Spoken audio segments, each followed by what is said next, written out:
மிதுன ராசிக்கு இந்த சனி பயிற்சி 2025 எப்படி இருக்க போகுது சார்? ராசிகளிலேயே உபய ராசியாக விளங்கக்கூடிய மிதுன ராசியை பொறுத்தளவுக்கு கால புருஷ தத்துவப்படி 3வது ராசியாக பரிணமிக்கக்கூடிய மிதுன ராசியை பொறுத்தளவுக்கு உங்களுடைய ஜென்ம ராசிக்கு 10ஆம் இடத்துக்கு சனி பகவான் பயிற்சி ஆகிறாரு. 10ஆம் இடம் அப்படிங்கிறது உத்தியோகஸ்தானமாக, 10ஆம் இடம் அப்படிங்கிறது ஜீவனஸ்தானமாக இருக்கிறதுனால அந்த ஜீவன உத்தியோகஸ்தானத்துக்கு சனி பகவான் பயிற்சி ஆகிறதுனால உத்தியோக ரீதியான வகையில் இடமாற்றம் ஏற்படக்கூடிய அல்லது பதவி உயர்வு ஏற்படக்கூடிய,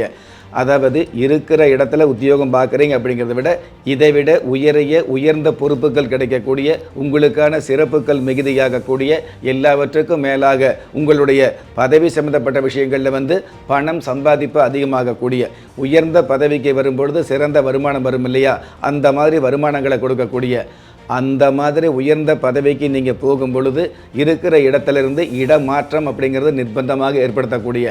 இடமாற்றம் அப்படிங்கிறது இருக்கிற இடம் பிடிக்காமல் போகிறது அப்படின்னு விட இதை விட நல்ல இடத்துக்கு மன அமைதி கிடைக்கக்கூடிய, மன சந்தோஷப்படக்கூடிய அளவுக்கு உங்களுடைய தகுதிகள் மிகுதியாகக்கூடிய அளவுக்கு உத்தியோகத்தில் மிகப்பெரிய வளர்ச்சிகளை கொடுக்கக்கூடிய அமைப்பில் சனி பகவான் பயிற்சி ஆகிறாரு.